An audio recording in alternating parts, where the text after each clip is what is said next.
మొన్న విషయమే చెబుతున్నాను. భావనగర్ నుండి మొన్నే వచ్చాను. 2 గుడ్డివాళ్లున్నారు. 2 గుడ్డివాళ్లు, భార్యాభర్తలు. పెళ్లి చేసుకున్నారు. వయసు పైబడ్డవారు. సుమారు 55-60 ఏళ్లు ఉంటాయి. మా ప్రోగ్రాంని టీవీలో వింటుండొచ్చు. కంటికి ఏమీ కనిపించదు. 2 గుడ్డివారే. కాని ఎంతో సంతోషంగా ఉన్నారు. ప్రశాంతంగా ఉంటున్నారు. ఏదున్నా వాళ్ళిద్దరి మధ్యలో ఏదైనా గొడవ ఉంటే చెప్పింది. మీరు టీవీలో చెప్పింది విన్నాక మేము గొడవ పడ్డం మానేశాం.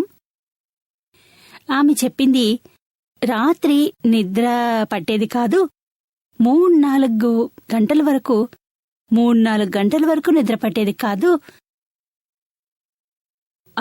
ఆలోచనలు ఆలోచనలు ఆలోచనలు నడుస్తూ ఉండేవి. కాని టీవీలో మీరు చెప్పింది విని విని విని ఉంటుందనుకుంటా పడుకునే ముందు శుద్ధాత్మ అనుకుంటూ పడుకోవాలని.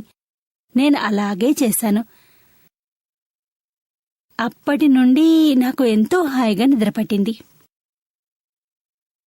ఆ తర్వాత భావనగర్లో మా ప్రోగ్రాం ఉంది. పాపం వాళ్ళు అనుకున్నారు ఎలా నన్ను కలవాలి అని. మేము అందులో మిమ్మల్ని ఎలా కలుస్తామో అని.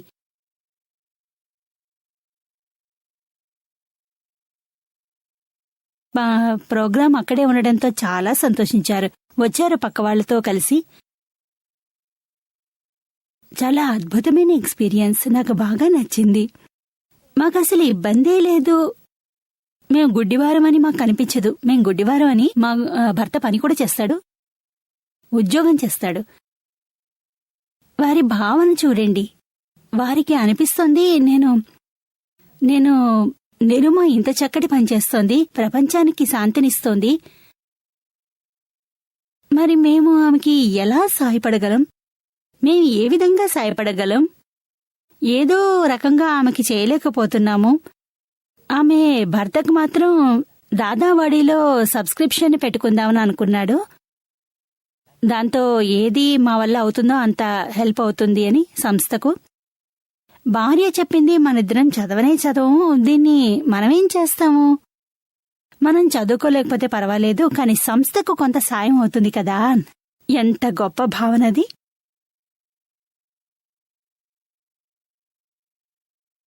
మొత్తం పరివర్తన అయిపోయింది. బయట ఎంత సుఖం వెతుక్కోవాల్సిన అవసరం లేదు. లోనుండి మన ఆత్మకు సుఖం ఎంత వెలువడుతుందో చూడండి. ఎంత ఆనందంగా ఉంది. ఇప్పుడు నాకనిపిస్తుంది నేను జీవిస్తున్నాను అని. ఈ సుఖం అనుభవం అవుతూనే గుడ్డివానికి చీకటితనం ఉండదు. జీవితం ఆనందమయంగా ఉంటుంది. మీ లోపల ఉన్న అది మీ ఆత్మ, పరమాత్మ. బయట మీరు అనుభవిస్తున్నదే దీన్ని నేను అని అనుకుంటున్నారు కదా, అది నిజానికి టెంపరరీ విషయమో. మీరు అసలు లేరు. మీరు పర్మనెంట్ కాదు. 2 విషయాలు. ఒకటి పర్మనెంట్, టెంపరరీ విషయంలో మీరు లోపల ఉన్నాయి. మీరు టెంపరరీ విషయాన్ని చక్కగా అర్థం చేసుకున్నారు, కానీ పర్మనెంట్ విషయాన్ని మాత్రం గుర్తించలేకపోతున్నారు. ఏ మాత్రమూ కాదు, 1% కూడా కాదు దాని గురించి. మీ పేరేమిటి? గోవింద్ మిత్తల్. గోవింద మిత్తల్ని గుర్తిస్తావు. నేను గోవింద మిత్తల్ని. కాని గోవింద్ అనేది పేరు. మీరు నిజంగా గోవింద ఏంటి? గోవింద అయితే రాధ ఎక్కడ ఇది? వచ్చింది నాతో పాటు. నా రాధ పేరు విమల. విమలమా? నమస్కారం. గోవిందుకు రాధపై చాలా ప్రేమ ఉంది. ఈ విమల గోవిందుల మధ్య ఎప్పుడు చూసినా ఏదో గొడవ ఉంటుందే. ఏం లేకపోతే పిల్లల గురించి. నువ్వు దృష్టి ఉంచవు అలా అంటుంది ఆమె. నేనంత ఉంచాలి అని మీరు కూడా కాస్త అంటారు. ఇలా కాదు బాబూ, ఇది శరీరాన్ని గుర్తించడానికి పెట్టబడ్డ పేరు. మీరు ఆ పేరుకు యజమాని మాత్రమే, మీరు స్వయంగా నామస్వరూపం కాదు. ఒకవేళ మీరు నిజంగా గోవింద్ అయితే గనక మీ శరీరంపై ఎక్కడైనా రాసి ఉందా? తర్వాత పెట్టబడింది. మీరు రేపు మార్చుకోవాలంటే మార్చుకోగలరు మీ పేరుని. కోర్టుకు వెళ్లి మార్చుకోగలరు. ఇక్కడ మన హిందుస్థానంలో ప్రతి స్త్రీకి తన పేరు నచ్చకపోతే పెళ్లి తర్వాత మార్చేస్తారు. భర్తకు పేరు నచ్చకపోతే మార్చేస్తారు. చంప ఉంటే చాంద్రిగా మార్చేస్తారు. మార్చబడేది స్వయంగా మనం ఎలా అవుతాము? మనం శాశ్వతం, పర్మనెంట్. పేరు, నా పేరు గోవిందు, నేను గోవిందుని కాదు. నేను ఇంకా నాది, ఈ రెండు వేరువేరు. నేను అనబడేది యజమాని, నాది అని చెప్పబడేది యజమాని వస్తువులవి. రెండు వేరు. నా కళ్ళజోడు అంటే నేను పెట్టుకున్న కళ్ళజోడు, ఆ కళ్ళజోడుకు మీరు యజమాని. నా షర్ట్ అంటే షర్టుకు మీరు యజమాని అని. ఎలా నా శరీరం, నా పేరు, నా మనసు, నా భార్య, నా పిల్లలు, నాదే అంతా, నాది, ఇదంతా నాది, నా డబ్బు, నేను చేశాను. నేను అంటే స్వయంగా మీ ట్రూ సెల్ఫ్, నిజమైన స్వరూపం, అసలైన స్వరూపం, శాశ్వతమైన స్వరూపం, పర్మనెంట్ స్వరూపం. నేను అనేది మీరు నిజంగా ఉన్నారు. దాన్ని గుర్తించాలి. మీరు దానికి ఏ పేరైనా పెట్టండి. బ్రహ్మనండి, ఆత్మనండి, పరమాత్మనండి, రామనండి, కృష్ణనండి, ఏదైనా అనండి. అసలైన స్వరూపం అదే. వీటన్నింటికీ అదే స్వరూపం. మీది కూడా అనే స్వరూపం. దాన్ని గుర్తించండి. ఇక మీకు సుఖం సుఖం సుఖమే ఉంటుంది. ఇప్పుడు మీరు గోవిందని అంటున్నారు. గోవింద్ అన్న పేరుకి ఏదైతే అవుతుందో మీకనిపిస్తుంది నేను గోవిందుని. గోవిందుకు సుఖం దొరికితే మీకనిపిస్తుంది నాకు సుఖం వచ్చింది అని. గోవిందుకు దుఃఖం వస్తే మీకనిపిస్తుంది నాకు దుఃఖం వచ్చింది అని. అరే, ఎవరో చెప్పారు గోవింద్ ఇలా ఏమాత్రం వినడు, పూర్తిగా చెడిపోయాడు. మీకెంత బాధగా ఉంటుంది. అనుభవించడం మొదలవుతుంది కదా, బాధగా అనిపిస్తుంది కదా లోపల నుండి. మీ గోవిందన్న పేరుకు ఎవరైనా చెడుగా తిడితే బాధగానే ఉంటుంది కదా. మొత్తం రాత్రంతా నిద్ర రాదు. ఏ మాత్రం విన్నా దూరం నుండి మీ ఎదురుగా అనలేరు. పక్క గదిలో ఎవరైనా గోవిందన అంటే చాలు, అప్పుడు కూడా మీకు రాత్రంతా నిద్ర పట్టదు. కానీ మీ మిత్రుడు అన్నాడు, కాదు కాదు గోవింద్ నీ గురించి కాదు, ఇదేమో ముంబైలో ఉన్న గోవిందుని, గోవింద్ మిత్తల్ కాదు, అవి గోవింద్ షా. అప్పుడు మీకు శాంతి లభిస్తుంది కదా. అవునండి. కేవలం బిలీఫ్ని మార్చుకోవడమే. నేను కాదు, మరెవరో. పేరు మాత్రం అదే. ఇవన్నీ మాన్యతల వల్లే నిలుస్తాయి. నిజంగా ఏమిటన్నది మీకు తెలియనే తెలీదు. దాన్ని గుర్తించడానికి ప్రయత్నించండి. అదే అసలైన సుఖం, అదే అసలైన జ్ఞానం కూడా అదే, అసలైన ధర్మం కూడా అదే. మిగిలినవన్నీ రిలేటివ్. ఇది రియల్. రిలేటివ్ అంటే టెంపరీ, మారుతూ ఉంటుంది, వేర్వేరుగా ఉంటుంది. రియల్ అంటే ఒక్కటే, తేడా ఉండదు.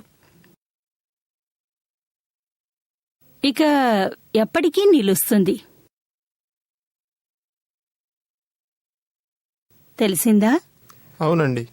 మీరు తర్వాత next part of the same question, జ్ఞానం ఎలా ప్రాప్తిస్తుంది, సుఖం ఎలా ప్రాప్తిస్తుంది, ఇంకా నిజమైన జ్ఞానం ఎలా ఉంటుంది?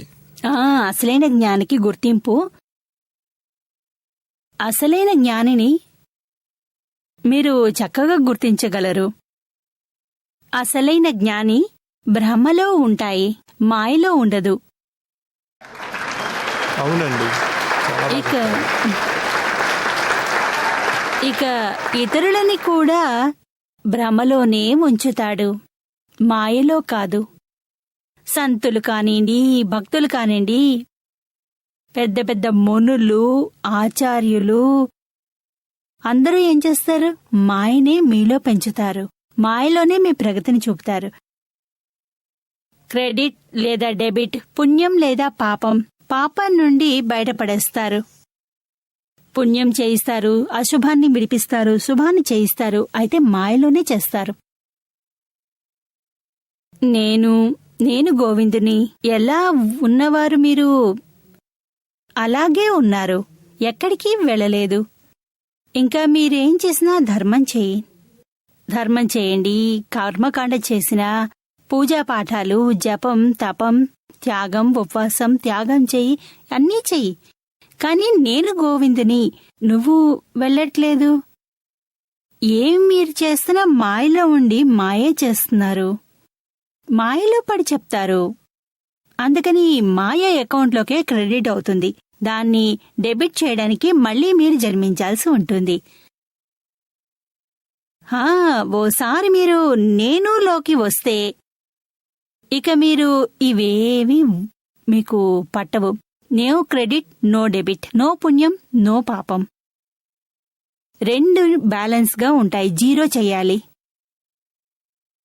ఇక మీ సుఖాలన్నింటినీ నుండి ముక్తి పొందుతారు. ఇక పరమపదాన్ని చేరుకుంటారు, నిజమైన గోవిందుగా అయిపోతారు. ఇక అందరూ అంటారు, గోవింద బోలో హరి గోపాల బోలో, గోవింద బోలో గోపాల బోలో. మీకు చెప్పక్కర్లేదు, అందరూ అంటారు మీకోసం.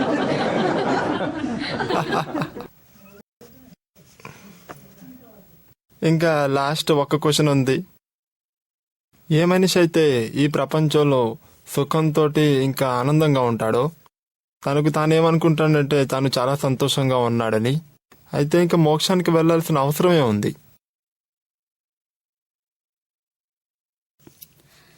అంత అన్వేషణ అతను చెయ్యాలి. ఈ సుఖం లేదు, ఈ ఆనందం పర్మనెంట్, టెంపరరీ. బహుశా అతనికి తెలియట్లేదు అది అసలైన ఆనందమా లేక కల్పనలో ఉన్నానా అన్న విషయం. ఒకవేళ ఎవరైనా అవమానిస్తే, తిడితే, దాని ఆనందం కూడా ఎలా ఉన్నది అలాగే ఉండాలి. సరే, అంతా సరిగ్గానే ఉంది, తెలుసుకున్నాం. ఎంతో నష్టం జరుగుతుంది. అంత నష్టం ఊహించలేము. ఈ ఆనందం ఎలా ఉండాలని మీరు అనుకుంటున్నారో అప్పుడు మనం తెలుసుకున్నాం. ఎంతో పెద్ద రోగం శరీరానికి వచ్చింది, పెరాలసిస్ వచ్చింది, ఎంతో బాధపడ్డాం. అప్పుడు కూడా ఆనందం అలాగే ఉండాలి, సుఖం ఎలా ఉన్నది అలాగే ఉండాలి. ఎంతో దగ్గర వ్యక్తి, భార్య, భర్త, లైఫ్ పార్ట్నర్లో ఒకరు మరణిస్తే అప్పుడు ఆనందంలో తేడా రాకూడదు. అప్పుడు తెలుసుకోండి ఆనందం, సుఖం సరిగ్గా ఉన్నాయి అని. అతనికి ఇక మోక్షం అవసరం లేదు. కానీ వారు అలా వెతకాలి, ఇలా నాకు ఉంది అని లేదా అని టెస్టింగ్ చేసుకోవాలి. తన కల్పనతోనే మాట్లాడుకోవాలి. చాలా నాకు సుఖం ఉంది అని, ఆనందంగా ఉన్నా, నాకు మోక్షంలో ఉన్నా. కానీ వెతకండి ఎలాంటి ఆనందం.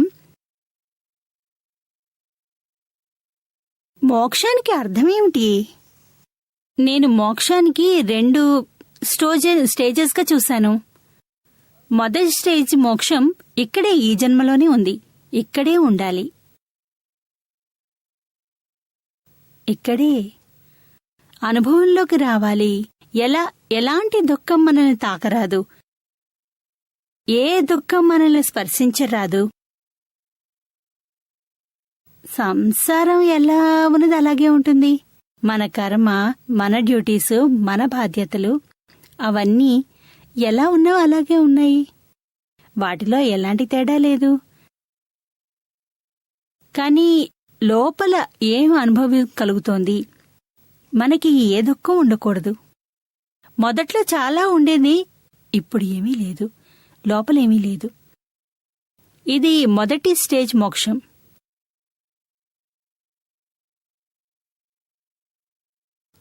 ఇక సెకండ్ స్టేజ్ మోక్షం అంటే దేనంటారంటే, మీ మొత్తం కర్మ పూర్తయిపోయింది. ఒక్కటి కూడా కర్మ యొక్క పరమాణు మీకు టచ్ చేయలేదు. అన్నీ ముక్తి అయిపోయాయి, అన్నీ ముక్తి పొందారు. ఒక్క పరమాణు కూడా మీ ఆత్మని అతుక్కుని లేదు. అప్పుడు తెలుసుకోండి, మీరు పూర్తి ముక్తి అయ్యారు అని, సంపూర్ణంగా ముక్తి పొందారు అని. కేవలం జ్ఞానం పొంది మీరు అత్యంత మోక్షాన్ని పొందుతారు. మనం దీన్ని సెకండ్ స్టేజ్ ఆఫ్ మోక్షం అని అంటాం, అల్టిమేట్ సొల్యూషన్ అంటాం. ఇక జన్మ మృత్యువు ఉండదు. ఇక నేను సెకండ్ స్టేజ్ని పక్కన పెట్టమని చెప్తాను. ఫస్ట్ స్టేజ్ని అచీవ్ చేయండి ముందు. That's it. ఇక సెకండ్ స్టేజ్ అనేది పరిణామం, రాబోయేదే, స్వయంగా వస్తుంది, దానంతట అదే వస్తుంది. మీకు దానికోసం ఏమీ చేయాల్సిన పని లేదు. ఇదే అచీవ్ చేసుకోండి, దీనిలోనే ఉండండి, మీ కర్మని ఫినిష్ చేయండి.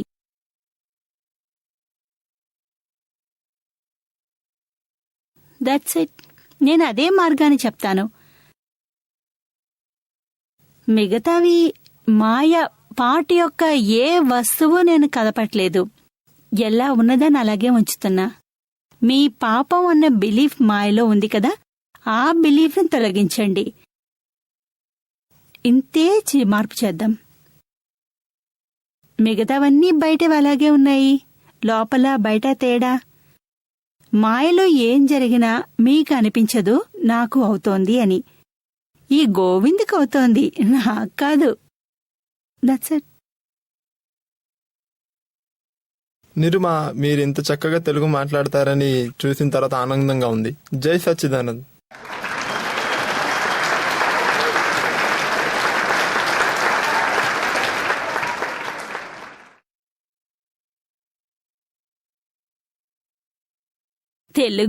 తెలుగు నాకు బాగా వచ్చు.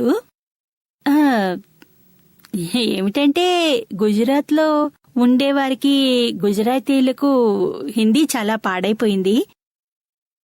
మాది కూడా పాడైంది. నేను ఒరిజినల్గా గుజరాతీలమే, కానీ నేను పుట్టింది, బ్రాటప్ అంతా మహారాష్ట్రలో అయింది.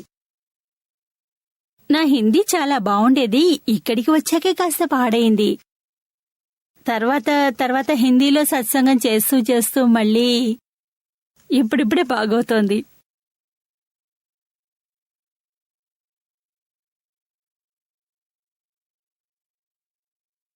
మా తాతగారు కూడా హిందీ మాట్లాడేవారు, తాతగారు.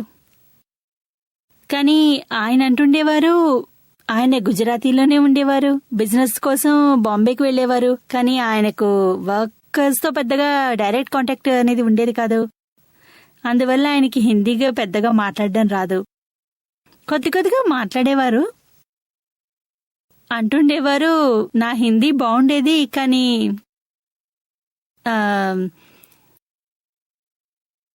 గాంధీజీ హిందీ కంటే కాస్త తక్కువ, సర్దార్జీ కంటే బానే ఉంటుంది అని.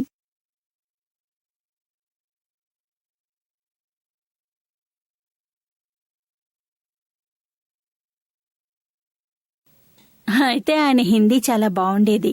ఆయన హిందీలో ఉన్న ఒరిజినల్ తాతగారి హిందీ కనుక నేను మాట్లాడితే దాన్ని కలెక్షన్ చేసి హిందీలో బుక్ కంపైల్ చేస్తాము. హిందీ పుస్తకం, ఇంత వాల్యూమ్, చాలా బాగుంటుంది, హిందీలో ఉంటుంది.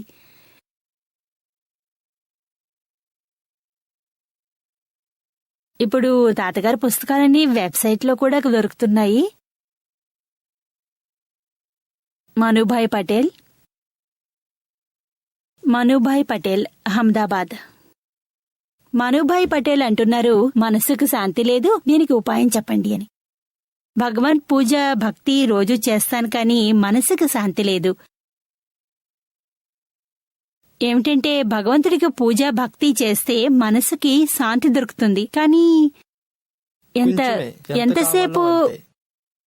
ఎంతసేపు మీరు పూజిస్తారో అంతేసేపు ఉంటుంది. మేము చాలా పూజలు చేస్తున్నా కూడా దాంట్లో ఎక్కువగా దృష్టి పెట్టలేకపోతున్నాం. అది అటు ఇటు వెళ్తూ ఉంటుంది. నిజమే.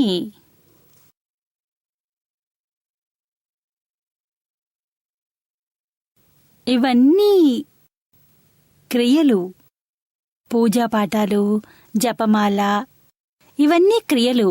ఈ క్రియల వెనకాల కారణం ఏమిటంటే ఈ క్రియలు చేస్తూ చేస్తూ మన మనసు ఏకాగ్రత పొందితే అంతసేపు మనకి ఈ శాంతి దేవుడిని ఎవరైతే లభించాలి అని. పూజిస్తారో వాళ్ళు ఒక్కొక్కసారి పూజ చేయకపోతే మనసులో ఏమనిపిస్తుందంటే మేము ఇవాళ ఏమీ చెయ్యలేదని. ఆ అలవాటైపోతుంది. అవునవును, ఇంక అలవాటు అయిపోతుంది. అలవాటుగా ఉండడం కూడా మంచిది కాదు. అందులో నుండి లేదు, లేదు, బయటపడాలి. అలాంటిదేమీ లేదు. ఎప్పుడు చేయకపోతే జరగనే జరగదు. కానీ మనసులో అలా ఉండిపోతుంది ఇవాళ మనం దేవుడికి పూజ చేయలేదని. రెండో రోజు 2 సార్లు లేదు చెయ్యి. లేదు, అంత టైం ఉండాలి కదా మరి. ఎందుకంటే రెండో రోజు జాబ్కి కూడా వెళ్ళాలిగా.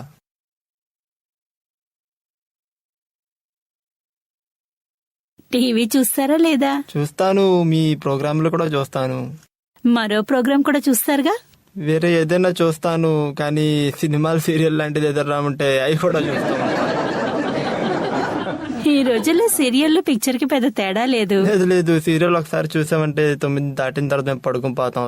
రాత్రి వరకు చూసే అంత అలవాటు లేదు. సరే, ఏ రోజు పూజ చేయలేదో ఆ రోజున సీరియల్ మానేసి పూజ చేయండి. రాత్రులు లేటుగా వచ్చినా కూడా అప్పుడు జరగట్లేదు. సండే చేయండి. సరే అయితే.